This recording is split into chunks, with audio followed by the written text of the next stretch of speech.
Welcome to the hottest movie review on the internet today, the A-List Review. I am your host, the Game Changer, Wes Troop, and it's time to go back to the theater. And it's the latest film from Blumhouse. Boo, literally boo. But this time it's about a creepy teddy bear. So I figured I would bring my childhood teddy bear with me to review it. Fozzie from the Muppets, of course. My review of the 2024 supernatural horror film, Imaginary. Coming up now.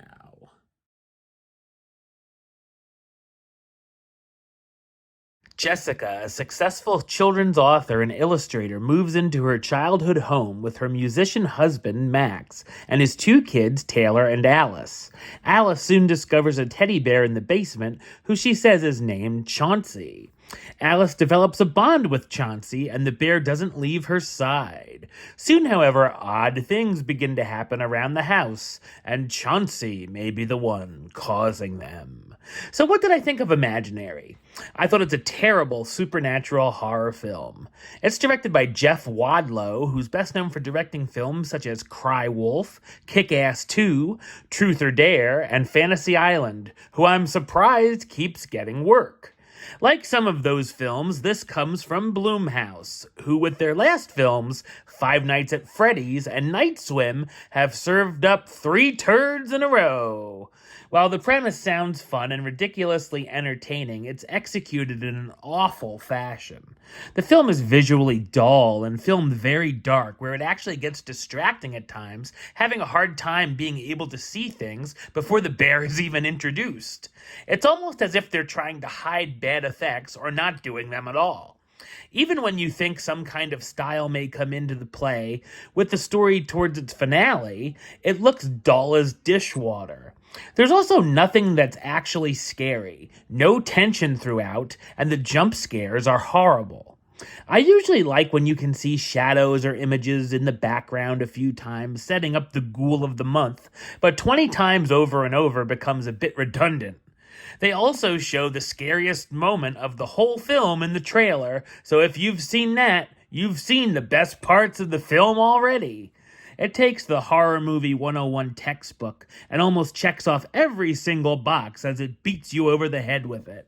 Starting out with a fake-out dream sequence, the characters looking under the bed, a crazy old lady that lives next door, lame red herrings, and even has a fake-out ending. It also takes many tropes from films that have done the material better, such as Poltergeist, or dare I say it, even Insidious. There's twists that made me groan and facepalm, and when I thought back to one of them, a certain aspect didn't make sense for what the audience had already seen. The dialogue is ghastly, with cringeworthy lines, and the characters constantly yelling the name of Alice, Alice, Alice, yelling it over each other, not even giving the girl a second to answer back. They also name-drop the Inside Out character Bing Bong as much as the Pixar movie itself. The characters are all bland and paper-thin, with some that are walking cliches like the teenage daughter or the douche boy next door, or they're walking dumps of exposition. While it's only 104 minutes, it feels twice that amount and goes on way too long. The cast stars DeWanda Wise as Jessica, the award-winning artist and author, which is questionable, who moves in with her family to her childhood home. Tom Payne as Max, Jessica's husband, who plays in a band, and Tom lucks out because he gets to go on tour for most of the film. Piper Braun as Alice, Max's youngest daughter who finds Chauncey and becomes best friends with him, Tegan Burns as Taylor, Max's teenage daughter, and Betty Buckley as Gloria, Jessica's neighbor who was her childhood babysitter. Imaginary is a boring and dreadful horror film that pissed me off more than it entertained or scared me, and has no imagination at all. Number-wise, I'm going to give it a 1 out of 10. Which gives it the A-list rating of, hey, Imaginary and Chauncey, I only got 2 words for ya. Suck it.